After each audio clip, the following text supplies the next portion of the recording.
4 इल्जामात में जुर्म साबित साबिक लेफ्टिनेंट जनरल और DGISI फैज हमीद को 14 साल कैद बामुशक्कत की सजा। फौजी अदालत ने तारीखी फैसला सुना दिया। सजा का इतलाक आज से होगा।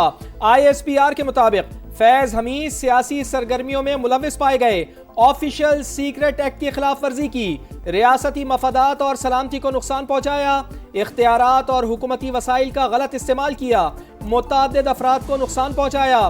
फील्ड जर्नल कोर्ट मार्शल का अमल 15 माह जारी रहा। केस में तमाम कानूनी तकाजे पूरे किए गए। पसंद की दिफाई टीम के इंतखाब समेत तमाम कानूनी हुकूक फराहम किए गए। मुजरिम को मुतालिका फोरम पर अपील करने का हक हासिल है। फैज हमीद के खिलाफ सियासी अनासिर के साथ मिलकर इंतशार और अदम इस्तेहकाम फैलाने समेत दीगर मामलात अलग से देखे जा रहे हैं। मुतल्लिका रिटायर्ड ऑफिसर ने ज़्याती मकासद के लिए मखसूस सियासी अनासिर के इमा पर कानून की और आईनी हदूद से तजावुज़ किया। फील्ड जनरल कोर्ट मार्शल इस बात की गवाही है कि फौज में जो लीगल प्रोसेस है that is very deliberate and very just. पाक फौज में खुद एहतसाबी का निजाम, DGISPR की प्रेस कॉन्फ्रेंस और फैज हमीद की सजा। 9 मई वाकयात में फैज हमीद और बानी PTI के गठजोड़ की निशानदही करती है। फैसले के आखिरी पैराग्राफ में सियासी मिली भगत, सियासी इश्तियाल अंगेजी और अदम इस्तेहकाम जैसे अल्फाज चुने गए। 9 मई दोनों अफराद के मुश्तरका मंसूबे का शाखसाना करार। बानी PTI वाकई फौज को सियासत में घसीट रहे थे। 14 साल की सजा वाज़ेह करती है मामला शायद वादा माफ गवाही से आगे निकल चुके। अगर फैज हमीद साहब के खिलाफ ये केस चला कि वो सियासी सरगर्मियों में मुलव्वस थे, आखिर वो एक्टिविटीज़ किसी के साथ ही उन्होंने की ना, तो उनके साथ जो लोग मुलव्वस पाए जाएंगे उनका भी इनके साथ ही ट्रायल होगा। फैज हमीद को सियासी सरगर्मियों में मुलविस होने पर सजा दी गई। बानी PTI का भी मिलिट्री कोर्ट में ट्रायल हो सकता है। वजीर आजम के मुशीर राना सनाउल्लाह की प्रोग्राम नदीम मलिक लाइव में गुफ्तगू बोले, मुमकिन है PTI लॉन्ग मार्च के पीछे भी फैज हमीद हों।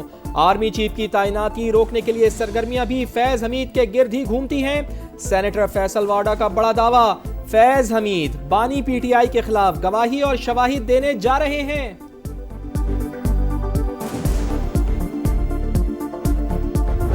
मैं ये समझता हूँ कि हक सच की फतह हुई है कि सियासी मुदाखलत की फहरिस्त इतनी लंबी है कि अभी उसमें मजीद चीजें भी सामने आएंगी और आगे मजीद भी इन्वेस्टिगेशन बढ़ेगी। आज हक और सच की फतह हुई। रेड लाइन क्रॉस करने वाले शख्स को सजा मिल गई। वफाकी वज़ीर इत्तलात अता तारर की समा से गुफ्तगू। वज़ीर दिफा ख्वाजा आसिफ कहते हैं बानी PTI को महफूज करने के लिए शरीफ खानदान को सजाएं दी गई। फैज हमीद और जनरल बाजवा ने जो बीज बोए, कौम बरसों उसकी फसल काटेगी। गवर्नर खैबर पख्तूनख्वा फैसल करीम कुंडी बोले, बानी PTI आसमान से नहीं उतरे, उन्हें भी सजा होगी।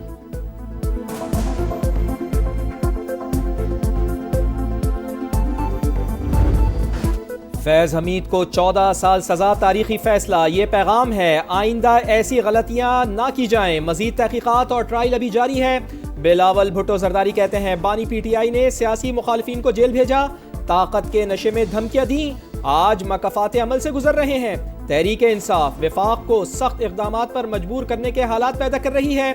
JLA चेयरमैन के मुताबिक खैबर पख्तूनख्वा में गवर्नर राज से मुताल्लिक कोई मुशावरत नहीं हुई।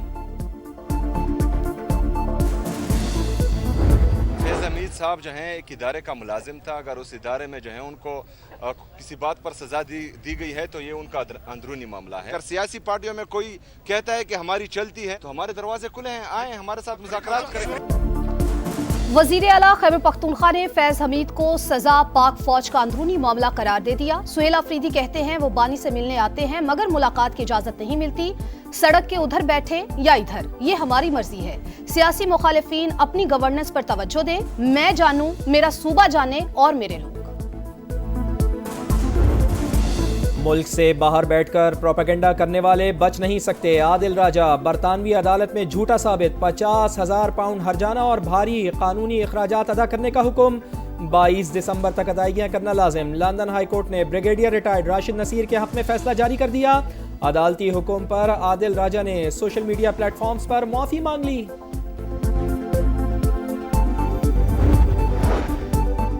वजीर आजम शहबाज शरीफ की तुर्कमानिस्तान के सदर से मुलाकात, बाहमी ताल्लुकात, तिजारती और इक्तिसादी रवाबित मजबूत बनाने के अज़्म का यादा, जमीनी और समंदरी रास्तों से रवाबित बढ़ाने पर जोर। वजीर आजम ने कहा तुर्कमानिस्तान कराची और गवादर बंदरगाह को जनूबी एशिया तक रसाई के लिए इस्तेमाल कर सकता है। शहबाज शरीफ का शानदार मेहमान नवाजी पर इजहार तशक्कुर। पाक अमरीका ताल्लुकात तारीखी बुलंदियों पर, वाशिंगटन ने F-16 लड़ाका तैयारों की अपग्रेडेशन के लिए $686 मिलियन का पैकेज मंजूर कर लिया। 16 डाटा लिंक सिस्टम, क्रिप्टोग्राफिक, तरबियती मॉड्यूल्स और जामे पायदारी सपोर्ट शामिल। पाकिस्तान का खैर मकदम इक़दाम मामूल के दिफाई ताउन का हिस्सा करार। पाकिस्तान ने पहली बार 1980 की दहाई में अमरीका से F-16 तैयारे खरीदे थे।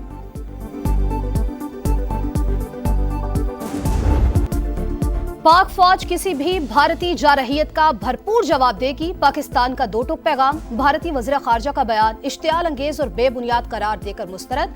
तर्जुमान दफ्तर ख़ारजा के मुताबिक अफगान तालिबान रजीम माजी में भी वादे पूरे करने में नाकाम रही, उनसे तहरीरी जमानतें चाहते हैं। काबुल में उलमाए कराम की मंजूर करदा करारदाद के मुसव्वदे का इंतजार है।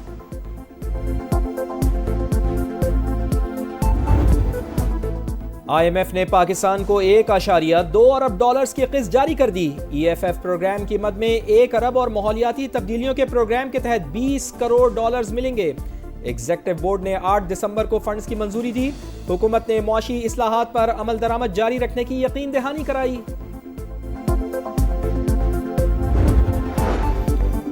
हुकूमती महसूलात और टैक्स नेट बढ़ाएं, तमाम शोबों में टैक्स इन्फोर्समेंट यकीनी बनाएं। वजीर आजम की FBR को हिदायत, टैक्स टू GDP शरह का 11% हदफ हासिल करने के लिए कोशिशें तेज करने का हुक्म। नॉर्वे के सफीर की ईमान मजारी केस की समाअत में शिरकत। पाकिस्तान के अंदरूनी मामलात में मुदाखलत, दफ्तर खारजा का शदीद रद्द-ए-अमल। एहतजाजी मुरासला सफीर के हवाले कर दिया। दफ्तर खारजा के मुताबिक नॉर्वे के सफीर की मौजूदगी वियना कन्वेंशन की सरीहन खिलाफ वर्जी। सिफारती अमला कवानीन का एहतराम करे। गनशिप, हेलीकॉप्टर्स, ड्रोन, जमीनी दस्ते, इंसदादे दहशतगर्दी मश्क। वॉरियर में पाकिस्तान और चीन के फौजी जवान हमकदम। दहशतगर्दों के फर्जी ठिकानों पर ताक कर निशानेबाजी, अहदाफ को कामयाबी से निशाना बनाया। चीनी सफीर और चीफ ऑफ जनरल स्टाफ की इख्तितामी तकरीब में शिरकत। मश्क दोनों ममालिक के मजबूत दिफाई ताउन की अक्कास करार। पतंगे उड़ाएं, खुशियां मनाएं, बो काटा की सदाएं लगाएं। मरियम नवाज बसंत की तकरीब का इफ्तिताह करेंगी। लाहौर में सिर्फ 6, 7 और 8 फरवरी को बसंत मनाने की इजाजत होगी। इससे पहले और बाद में पतंग उड़ाने पर पाबंदी होगी। अज़मा बुखारी की समा से गुफ्तगू, कहा बैरून मुल्क से भी मेहमान आएंगे, शहरी SOPs पर अमल करें।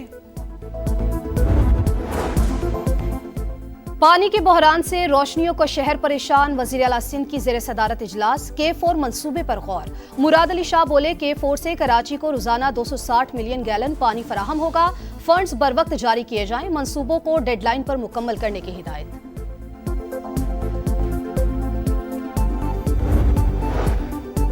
रावलाकोट में आजाद पतन के करीब अंधोनाक हादसा। रावलपिंडी जाने वाली वैन डैम में जा गिरी। 4 अफराद की लाशें निकाल ली गईं, 5 को बचा लिया गया, 5 की तलाश जारी।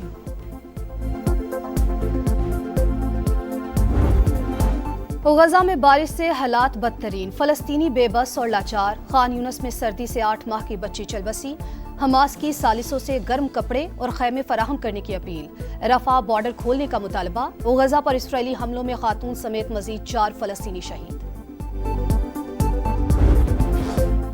T20 वर्ल्ड कप का मेला। टिकटों की ऑनलाइन फरोख्त जारी। भारत में कम से कम कीमत सिर्फ ₹100। श्रीलंका में 1000 लंकन रुपए मुकर्रर। रंगारंग इवेंट 7 फरवरी से 8 मार्च तक भारत और श्रीलंका में होगा। पाकिस्तान के तमाम मैचेस श्रीलंकन सरजमीन पर होंगे। भारत नवाज ICC का दोहरा मयार फिर बेनकाब। टिकट्स के ऑफिशियल पोस्टर से पाकिस्तानी कप्तान की तस्वीर गायब।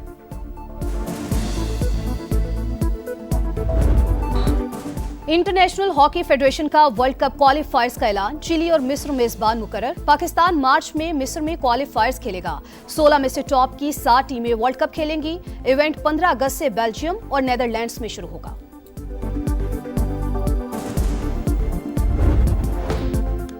अंडर 19 एशिया कप में टाइटल की दौड़। पाकिस्तान कल पहले मैच में मलेशिया के मद्दे मुकाबिल आएगा। मैच पाकिस्तानी वक्त के मुताबिक सुबह 10 बजे शुरू होगा। पाक भारत हाई वोल्टेज टाकरा 14 दिसंबर को शेड्यूल। 35वीं नेशनल गेम्स में मेडल्स की जंग। पाकिस्तान आर्मी 113 गोल्ड के साथ सबसे आगे, 50 सिल्वर और 34 ब्रॉन्ज मेडल्स के साथ मजमूई मेडल्स की तादाद 197 हो गई। वापदा का 46 तलाई तमगों के साथ दूसरा नंबर। लंदन में क्रिसमस के रंग बिखरने लगे। त्यौहार की तैयारियां जोरों पर। शहर के मुख्तलिफ हिस्सों में क्रिसमस लाइट्स रोशन, दुकानें जगमगाने लगीं, बाजारों में रौनकें बढ़ गईं।